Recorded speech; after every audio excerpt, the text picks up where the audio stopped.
에, 오늘 아침에 저는 말씀을 묵상하면서 하나님께서 구원 역사 또 하나님의 역사 경영에 정말 쓰임 받은 분들이 어떤 분들인가를 몇 분을 좀 묵상을 했어요. 하나님은 시대마다 하나님의 계획을 구원 계획을 이루실 때 굉장히 강대국을 일으켜요. 그리고 그 속에다가 하나님의 언약 백성들을 정말 남은 자들을 집어넣으세요. 그리고 하나님의 최고의 이 구원 계획을 하나님의 역사를 경영하고 계세요. 요셉이라는 분을 우리는 잘 알지 않습니까? 그 당시 요셉 당시에 애굽이 최고의 나라였어요. 거기에 요셉을 보낼 때 어떻게 보내었죠? 노예로 팔려가도록 진짜 초라하게 아무도 알아주지 않는 그런 노예로 팔려가도록 만들었어요.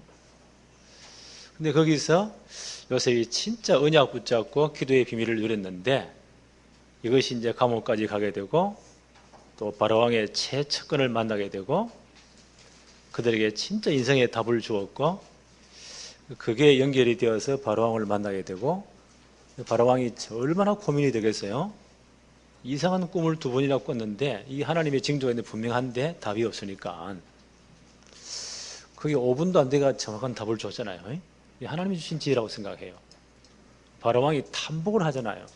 창세기 41장 38절에 여호와의 영에 이렇게 감동된 자를 내가 만나본 적이 없다. 이건 하나님이 하늘이 낸 인물이다. 네가 이 나라의 총리를 하되 모든 걸 다 다스려라. 나는 너보다 높은 것이 왕자리밖에 없다. 전권을 줘버리잖아요. 그 7년 풍년, 7년 흉년 몇 년이죠? 14년 경제정책을 이분이 얼마나 지혜롭게 합니까? 그 풍년의 20% 10의 2조죠. 그걸 정립해서 7년 흉년을 이기고 주위 모든 나라 백성을 다 살리는 이런 역사를 이룹니다. 요셉을 통해서 어떤 일이 벌어지죠? 그건 이제 세상 일이고 하나님의 진짜 계획은 요셉을 그렇게 성공시켜서 그 아버지 가족들 70명 야곱의 가족들을 이민 초청을 해서 거기서 400년 동안 이스라엘 민족이 형성되게 하는 거예요. 이게 하나님의 역사 경영이에요. 가나안 땅에 그들을 놔두면 가나안 이 흑의 타락 문화에 싹 다 물들어 버려요. 그 증거로 야곱이 20년 만에 처가살이 돌아와서 가나안 땅 돌아왔잖아요.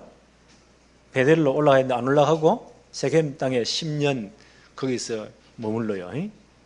안 가고 거기서 막 버티는 거예요.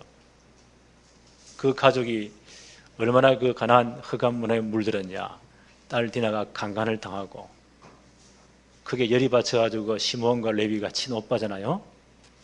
세겜 족속과 거짓 언약을 맺고는 할례받게 하고는 칼을 들고 가가지고 한 족속의 목을 다 쳐버립니다.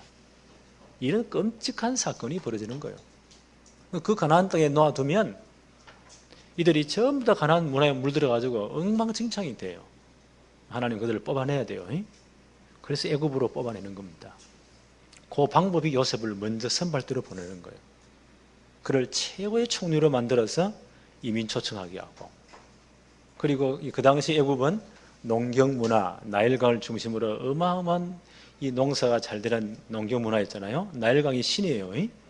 그런 우상 문화가 있는 거기에 물들면 안 되니까 고센 땅에 내륙 지방에 거기에 두어서 또 400년 노예로 만들어 버렸잖아요. 그래 애굽과 섞이지 않아요. 누가 노예 민족과 결혼하겠어요? 애굽 문화가 섞이지 않도록 하나님의 역사예요. 사람이 고통을 받고 고난을 받아야만이 빨리 번식을 해요. 그 400년 만에 70명 가족이 이민 가서 출애굽할 때 남자 20세 이상 된 남자만 몇 명이었다고요? 60만이었다. 이건요 하나님의 역사입니다. 사람의 방법으로 이해 안 되는 일이에요. 하나님이 그렇게 하게 하신 거예요. 이게 하나님의 역사 경영이에요. 하나님의 구원사를 이루는 하나님의 방법이에요. 그래야만이 이스라엘 민족이 가나안 땅을 정복하고 거기에 누가 옵니까? 창세기 3장 15절에 주인공이신 그리스도가 오시는 거예요. 그래야만이 아브라함에게 언약하신 그 말씀, 창세기 12장 1절로 3절이죠. 내 씨로 말미암아 천하 만민이 복을 받는 그리스도 올 것이다. 예. 그 하나님의 언약이 이루어지는 거예요. 이 일을 위해서 요셉이 어떻게 헌신했나요? 생명적 헌신을 했다. 예. 하나님이 볼 때는 요셉이 얼마나 귀할까요? 그래서 하나님이 이런 큰 역사를 겨냥할 때, 구원사를 겨냥할 때 이런 작은 자들, 흩어진 자들 보낼 때는 노예로 보내기도 하고 포로로 잡혀가기도 하고, 이렇게 해서 하나님은요 최강대국의 최고의 인물로 만들어서 하나님의 계획을 이루고 가세요. 저는 오늘 이걸 쭉 묵상하면서 이 하나님의 역사 방법이구나. 나는 우리 렘넌트를 위해서 정말 많이 기도합니다. 우리 모든 렘넌트가 이 축복을 받도록, 하나님의 역사 경영에 진짜 쓰임 받도록. 네. 요셉이 이 헌신을 한 거예요. 그러니까 요셉이 하나님 보러 얼마나 큰 축복을 받을 만한 사람이겠어요. 야곱이 이걸 알고 나서 죽기 전에 그 아들들을 축복할 때, 특별히 그 손자들을 축복할 때 요셉의 두 아들 에브라임, 므낫세를 자기 아들의 반열에 끌어올리잖아요. 그래서 12지파를 형성하는 이 어마어마한 축복이에요. 역대상 5장 1절 2절에 역사를 기록할 때 어떻게 역사가 기록되어 있죠? 첫째 아들 루벤은 아비의 침상을 더럽혔으므로 장자에서 끊어집니다. 둘째 레위 시므온은 세겜 족속을 목을 닦거나 다 죽여버리잖아요. 거기도 빼버려요. 그럼 네 번째가 누구예요? 유다예요. 유다에게 장자의 명분이 이어지는 거예요. 창세기 3장 15절 그 메시아 족보가 이어지는 거예요. 요셉이 이 어마어마한 축복을 또 받을 만한 자격이잖아요. 그 명분상 축복을 받는데 요셉은 이 그리스도의 족보, 창세기 3장 15절에 겹어있는 족보에는 못 올라가지만 명분상 장자가 받는 축복은 두 배의 축복이거든요. 그 축복을 요셉이 받아요. 이건 엄청납니다. 그래서 두 아들이 12지파의 반열에 올라가는 거예요. 그렇죠? 요셉 빼고 레위 지파는 제사장 지파라서 전 지파에 흩어버리죠. 두 지파 빠지잖아요. 거기에 누굴 넣어요? 에브라임과 므낫세를 넣어서 12지파가 형성되는 거예요. 이건 대단한 축복입니다. 또 가나안 들어가서 땅을 분배받을 때 모세가 살아 계실 때에 요단 건너기 전이죠. 그 동편에 르벤 지파, 갓 지파, 므낫세 가운데 2분의 1이 땅을 차지해요. 요단 건너와서 서쪽편이죠. 본토죠. 땅을 분배할 때 우리 공부했죠. 유다 지파가 남쪽에 제일 좋은 곳을 차지하고 그 다음 에브라임 지파, 므낫세 2분의 1이 또 차지를 해요. 그럼 몇 배지요? 3배예요.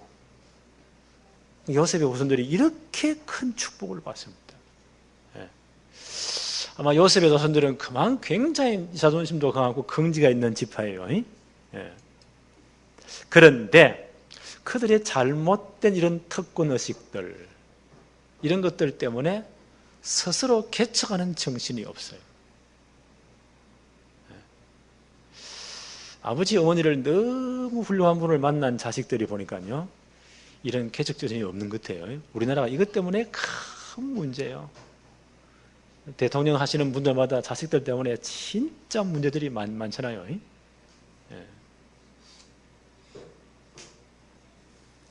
이들이 보니까 이 후손들이, 요셉의 후손들이 이런 어마어마한 특권의식은 좋은데 스스로 개척하는 이 정신이 없어요. 오늘 땅을 분배받을 때도 여호수아가 어느 지파 출신이죠? 에브라임 지파 출신의 최고 권력을 가진 여호수아가 에브라임 지파 출신이에요. 그러니까 이들이 이제 나와가지고는 터키를 요구하는 거예요. 근데 에브라임이 정말 영적인 지도자다워요. 물론 우리말에 팔은 어디로 굽어요? 밖으로 못 굽어요? 안으로 굽어요. 그럼 자기 지파를 막 끌어안고 터키를 줘야 되는데 굉장히 지혜롭게 그들을 안내해요. 과연 너희들이 복을 받을 만하다. 그런데 너희들이 스스로 개척해서 스스로 피 흘려 싸워서 그 땅을 차지해라 라고 그들을 독려하는 거예요. 보면서 야, 이분이 진짜 지혜롭구나. 그래서 이번 주간에 제가 이제 한국 교회사를 쭉 다시 책을 보면서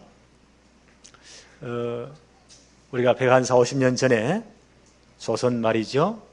그때 이제 외국 선교사님들이 많이 들어왔는데 특별히 우리나라에는 미국에서 이 선교사님들이 굉장히 많이 들어왔어요. 주로 이제 미국 북장로교 또 감리교 이런 데서 선교사님들을 많이 파송했거든요. 그때 1800년대 초기. 그때 보니까 미국에 한참 풍운도 일어나고 미국의 제일 좋은 명문 대학 출신의 20대 피 끓는 젊은이들이 선교의 헌신을 굉장히 많이 했어요. 그 20대 가장 혈기왕성할 때, 그리고 미국의 최고 명문 출신들이 선교 헌신을 했고, 그리고 이 조선 땅에 그때 제일 못 사는 나라였어요. 이 땅에 와서 그들이 선교했어요. 20대 청년들이 꽤 많았고, 그리고 와서 풍토병으로 또 언어도 배워야지 많은 분들이 순교를 당하기도 하고 병들어 죽기도 하고, 그런 어떤 그 순교의 피 위에, 헌신 위에 이 한국교회가 세워진 거예요. 굉장히 복된 거예요. 역사를 보니까 1890년도, 지금부터 몇 년 전이죠? 127년 전에 이 북장로교에서 파송된 20대 선교사님들이 모여가지고 회의를 했대요. 어떻게 우리가 조선 땅에, 한국 땅에 제대로 선교를 제대로 하겠는가? 20대 선교사들이 와서 언어 배워야지, 현지 적응을 해야지 얼마나 많이 어렵겠어요?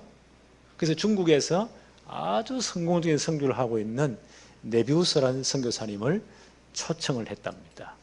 이 네비우스라는 선교사님은 이분이 보니까 16세에 유니온 대학을 들어갔고 20세에 그 가장 명문인 프린스턴 대학이 지금도 세계에 10번째 들어가요. 굉장히 좋은 대학입니다. 그 명문 출신인 이 네비우스 목사님이 24살 때 선교 헌신을 한 거예요. 그래서 북장로교에서 이제 중국 선교사로 이분을 파송했어요. 24살 때 파송되어서 61세니까 37년 중국 선교를 정말 제대로 하신 베테랑급이에요. 이 이제 대선배 선교사님을 조선 땅에 있는 북장로교 20대 그런 이제 신철내기 선교사들이죠. 이분을 선배님을 초청을 했대요. 서울에서 초청을 해서 어떻게 하면 우리 조선 땅에, 이 한국 땅에 선교를 제대로 할 수 있습니까? 라는 포럼이죠. 우리 말하면 세미나죠. 한 2주 동안 이 포럼을 했대요. 그때 네비우스 목사님, 선교사님이 후배 선교사를 모아놓고 한 2주 동안 자신의 어떤 선교 경험들을 다 이야기했겠죠. 그러면서 네비우스 플랜, 네비우스 선교 정책을 제시했대요. 잘 들어보세요. 여러분 이제 여기 다 제가 타이핑해놨죠. 3가지 자립교회 원칙을 그때 후배 선교사님들에게 설명을 했답니다. 이 한국교회를 제대로 세우려면, 그때 조선이죠. 조선 교회를 제대로 세우려면 3가지 자립 원칙에서 교회를 도와야 된다. 첫째, 이 자립 운영, 자립 운영을 시켜야 된다. 그래서 이 조선 땅의 성도들이 비록 가난하고 숫자가 얼마 안 되지만 그들이 스스로 헌금해서 예배당을 짓게 하고, 미국에서 이제 원조해서 하지 말고 그들이 스스로 이제 헌금을 해서 예배당을 짓게 하고, 또 여기 교육자 사례를 줄 때, 미국이 그때 잘 사는 나라니까요, 많은 선교 지원을 했잖아요. 그래서 지원을 다 끊고 스스로 자립할 수 있도록 그런 정책을 한국에 펴야 된다. 그것이 자립 운영이에요. 두 번째, 자립 정치.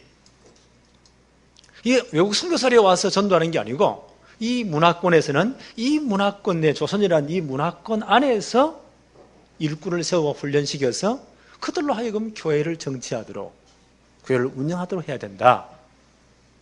그래서 이제 글을 모르니까 교회에서 끌어모아놓고 한글을 가르쳤어요. 성경을 읽어야 되니까. 그래서 구역장도 세우고, 또 신학교도 세워서 이제 목사도 만들어내고, 이렇게 해서 스스로 교회를 일으켜 세우도록 정치하도록 해야 된다. 그 다음 세 번째, 자립전도. 먼저 믿는 사람들이 교회를 조직하고 각 지역마다 지교를 세워가지고 그들이 전도해서 교회를 다시 개척하도록, 선교사님들이 점점 손을 떼도록, 그러기 위해서는 먼저 믿는 사람들에게 성경을 잘 가르쳐서 성경 공부를 철저히 시키도록, 또 다른 사람을 가르치도록, 이렇게 해서 지교운동을 확산하고 전도운동을 계속 이들로 하여금 확산해야 된다. 이게 세 가지 자립교회 원칙이에요. 유명한 이 선교 정책이에요. 그때부터 교회는요, 사람을 끌어모아서 이제 한글을, 그 당시 한글을 거의 다 몰라서니까 성경을 읽게 만들려고 한글을 다 가르쳤어요. 그리고 조사제도, 지금과 전도사 비슷한데 보라 사람들을 다 성경 가르치도록 철저히 그렇게 했어요. 그리고 철저히 그들이 자립할 수 있도록, 스스로 일어날 수 있도록, 선교사는 점점 손을 떼고 나중에 다 돌아갈 수 있도록 이렇게 해야 된다.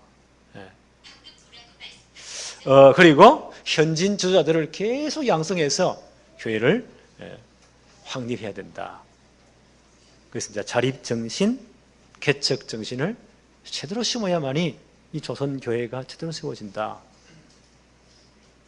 벌써 37년 중국 선교를 한 노련한 대선배 선교사가 갓 들어온 이제 후배 선교사들에게 이런 포럼을 한 거예요.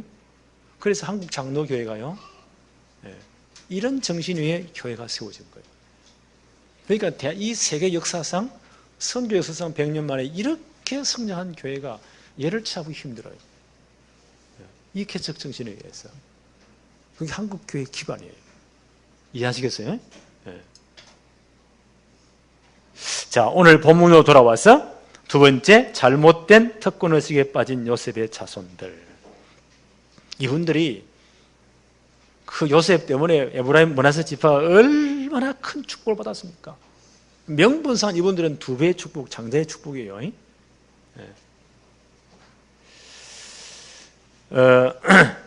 오늘 여호수아 17장 14절 한번 볼까요? 요셉 자손이 에브라임 므낫세 지파죠. 땅을 이미 이제 분배받았죠. 요셉 자손이 여호수아에게 말하여 이르되 여호와께서 지금까지 내게 복을 주심으로 내가 큰 민족이 되었거늘 당신이 나의 기업을 위하여 한 제비 한 분긴만으로 내게 주심은 어찌함이니까? 라고 불평을 해요. 여호수아 16장 1절로 4절에 보니까 에브라임 지파, 므낫세 지파 땅을 분배할 때 두 지파를 불러놓고 한꺼번에 제비를 뽑아서 땅을, 광활한 땅을 줘요.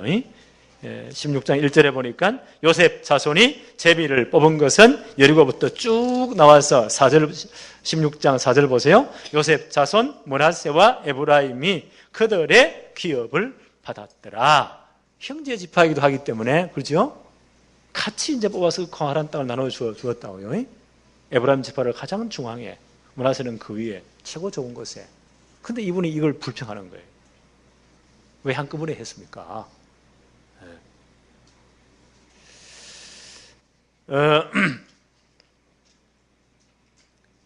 그러면서 15절 한번 볼까요? 여호수아가 그들에게 이르되 내가 큰 민족이 되므로 에브라임 산지가 내게 너무 좁을진데 브리스 족속과 르바임 족속의 땅 살림으로 올라가서 스스로 개척을 해라. 그들이 지금 차지한 것도 엄청나잖아요. 아까 말씀드렸죠. 요단 건너기 전에 이미 므낫세 2분의 1이 기업부를 받았죠. 건너와서 에브라임이 가장 중앙에 좋은 곳에, 그 위에 또 므낫세가 세배를 받았잖아요. 그리고 또 불평하는 거예요. 여호수아가 아주 지혜롭게 대처합니다. 15절에 여호수아가 그들에게 이르되 내가 큰 민족이 되므로 엄청난 축복을 받은 집하잖아요. 에브라임 산지가 너무 좁을진데 그러면 스스로 올라가서 스스로 개척을 해라. 그 땅들이 있지 않냐? 다 차지 이방 족들을 다 쫓아내고 스스로 개척을 해라. 16절 보세요. 이 에브라임 므낫세가 아주 구차한 변명을 합니다. 요셉 자손이 이르되 그 산지는 우리에게 넉넉하지도 못하고 골짜기 땅에 거주하는 모든 가나안 족속에게는 벤스완과 그 마을들에 거주하는 자이든지 이스라엘 골짜기에 거주하는 자이든지 다 철병거가 있나이다. 그들은 강력한 족속들입니다. 철병거로 무장하고 우리는 못 당합니다. 하고 구차한 변명을 해요. 참 못났지요.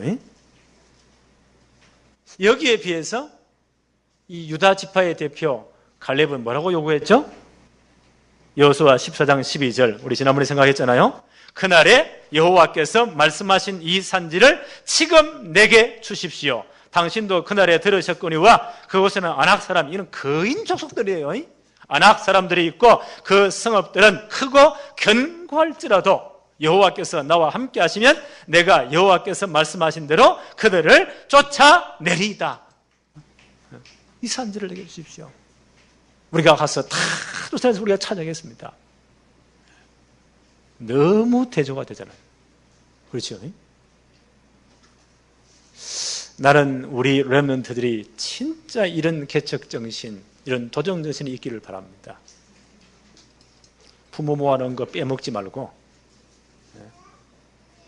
많은 젊은 아이들이요, 우리 어머니는 뭐 물려주는 것도 우리 아버지는 한 게 뭐 있냐고. 다른 놈들은 요즘 우리나라에 보니까 뭐 금수저, 은수저, 흑수저 이런 말이 많대요. 부모 잘 만나가지고 금수저가 되어서 모든 것 다 차지하고.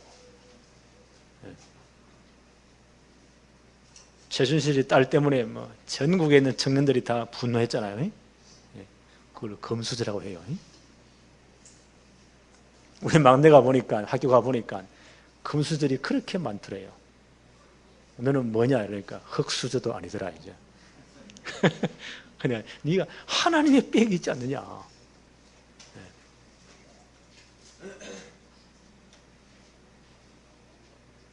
나는 우리 렘넌트들이 진짜 유다 지파의 대표 갈렙같이요, 그 산지를 내게 주십시오. 내가 가서 사오겠습니다.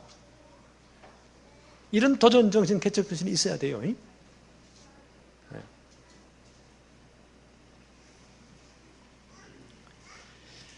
17절 봅시다. 여호수아 이렇게 말을 합니다. 여호수아 17장 17절에 여호수아가 다시 요셉 족속 곧 에브라임과 므낫세에게 말하여 이르되 너는 큰 민족이요 큰 권능이 있은즉 한 분깃만 가질 것이 아니다 라고 격려하면서 18절에 그 산지도 내 것이 되리니 비록 살림이라도 내가 개척하라. 스스로 개척이라는 거예요. 그 끝까지 내 것이 되리라. 가나안 족속이 비록 철병거를 가지고 가졌고 강할지라도 내가 능히 그들을 쫓아내리라 하였더라. 가서 스스로 개척하라는 거예요. 너희들이 스스로 싸워서 다 쫓아내고 너희 지경으로 차지하라는 거예요. 하나님의 구속사의 진행은요, 이런 스스로 개척하는 자의 역사입니다. 편안히 부모 올려준 거 차지하는 게 절대 아니에요. 오늘 여호수아의 이 갈렙의 고백같이 이 산지를 내게 주십시오. 정탐꾼으로 파송될 때 헤브론 그 지역 일대를 다 돌았잖아요. 그 산지를 내게 주십시오. 그곳에는 아낙 사람들이 있고 큰 거인들이 있고 그 성읍들은 엄청 크고 견고할지라도 철벽을 가지고 어마무장할지라도 하나님이 함께 하시기 때문에 내가, 우리 지파가, 우리 가족이 능히 차지할 수 있습니다. 나는 우리 교회 신앙이 이런 신앙 되어지기를 바랍니다. 이게 하나님의 구속사의 진행의 역사에 쓰임받은 사람들의 특징이라니까요. 예수님께서 부활 이후에 그 제자들을 불러 모으시고요. 그때 제자들의 상황 보세요. 진짜 초라한 사람들이에요. 거의 다 갈릴리 어부 출신들이고 정말 별 볼 일 없는 사람들을 모아놓고 예수님이 이런 말씀을 하십니다. 부활하신 주님께서 마태복음 28장 18절로 20절에 하늘 땅 모든 권세를 나에게 주셨다.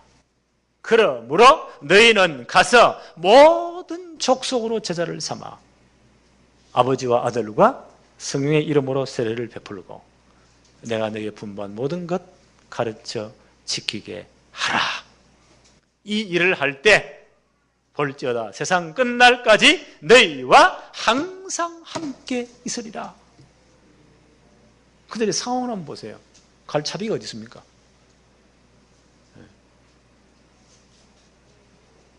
예수님 십자가 사건 이후에 문 다 걸어다가 벌벌 떨던 그들 아닙니까? 그런데 주님 뭐라고 말씀하시죠? 모든 민족을 제자를 삼았어. 그들에게 가서 세례를 베풀고 가르쳐 지키게 해라. 스스로 개척하라는 거예요. 마가복음 16장 15절에 뭐라고 말씀하십니까? 또 이르시되 너희는 온 천하에 다니며 만민에게 복음을 전파해라. 가서 전파하라는 거예요. 스스로 개척하라는 겁니다. 이게 하나님의 구속사역의 진행입니다.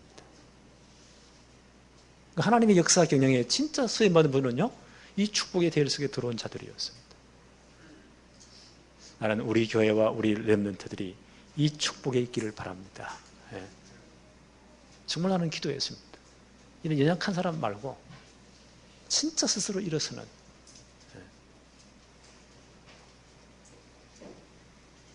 그래서 용어를 잘 정리해야 될 것 같아요.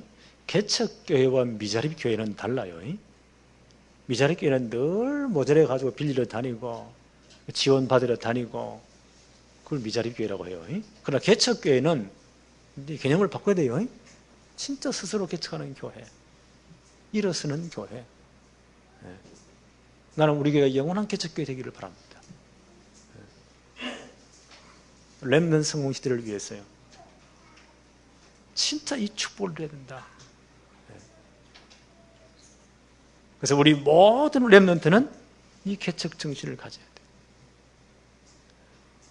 그래서 우리가 이제 앞으로 렘넌트 성공 시대의 가장 모델적인 교회를 우리가 만들어내야 됩니다. 오늘부터 이 축복이 우리 교회에 임하기를 바랍니다. 하나님 아버지 감사합니다.